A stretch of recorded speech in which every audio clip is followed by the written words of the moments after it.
Hello guys, কি অবস্থা সবার? আজকে হচ্ছে আমি একটা ইউনিক ভিডিও নিয়ে এসেছি আপনাদের সামনে। সেটা হচ্ছে ফুড রিভিউ। সেটা হচ্ছে এই যে যে গুড়টা দেখতে, সরি গুড় না, এটাকে বলে লালি। এটা হচ্ছে আপনার খেজুরের গুড়ের লালি, খেজুরের রসের লালি অথবা গুড়ের লালি, আমি জানি না এক্স্যাক্টলি বলে। তো এটা পাঠাইছে হচ্ছে আপনার বানেশ্বর থেকে।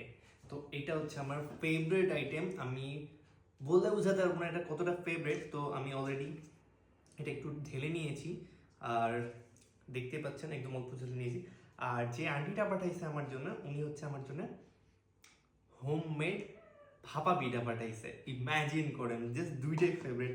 এটা আপনার দেখলেই অনেক ভেঙে গিয়েছে, এটা অনেক লোভনীয়, দেখেই আমার অনেক লোভ আসতেছে, যেটা আমি বলে বোঝাতে পারবো না। আর এতগুলো এতগুলো এতগুলো মধু পাঠাইছে, একদম সবগুলো আমার জন্য।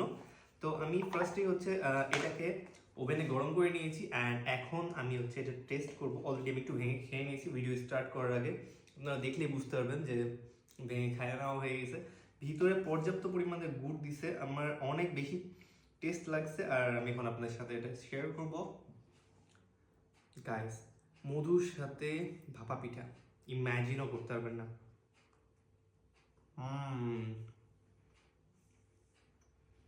এক কথায় অসাধারণ। আমি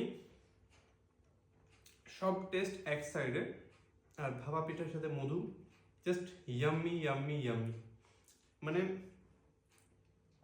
আমি কয়টা যে খেতে পারবো একসাথে সেটা বলার বাইরে। সিরিয়ালে যদি আমি খাওয়া স্টার্ট করছি, নন স্টপ খেয়ে চলে যাবো।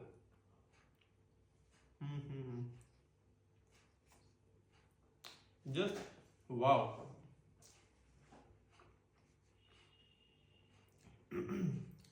পিঠা আমার কাছে অনেক ফেভারিট, হোক সেটা ভাপা পিঠা, হোক সেটা হচ্ছে কি এটা, মুখে আসতেছে না সবগুলা। কিন্তু হ্যাঁ, নারকেল থাকা লাগবে, ভাপা পিঠাতে নারকেল না থাকলে লস। আর আমার হোমমেড ভাপা পিঠাগুলো এই কারণে বেশি ভালো লাগে, কারণ সেখানে আটাটা পর্যাপ্ত পরিমাণে এবং একটু ভালো কোয়ালিটির দেওয়া হয়। আর স্পেশালি গুড় আমার চাহিদা অনুসারে অনেক অনেক বেশি ইউজ করা হয়, যার কারণে আমার ভালো লাগে।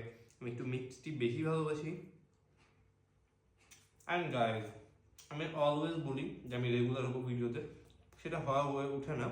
রিজন আপনারা সবাই জানেন যে আমার অনলাইন ব্যতীত হচ্ছে একটা পার্সোনাল লাইফ আছে, যেটা আমি বেশি ভালোবাসি।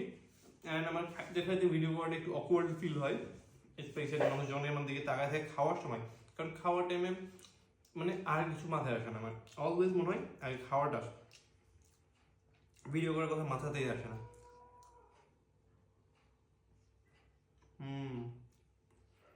Just yummy. নারকেলটার জন্য আরো বেশি জোশ লাগতেছে।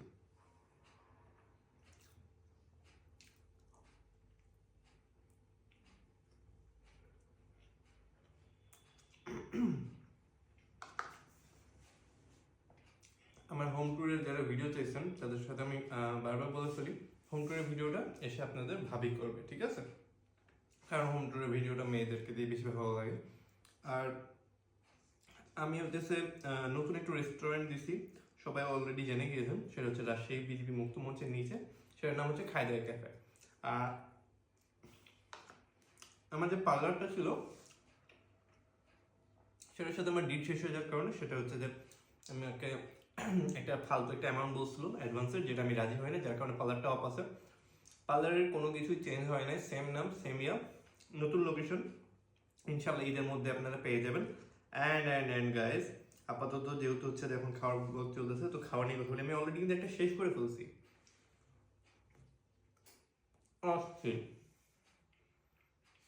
আমার হাতে মুখে লেগে গেছে। তো আমি ভিডিওটা লং করে না করি, কার কার ভাপা পিঠা পছন্দ, স্পেশালি ইয়ার সাথে মধুর সাথে, অবশ্যই জানাবেন।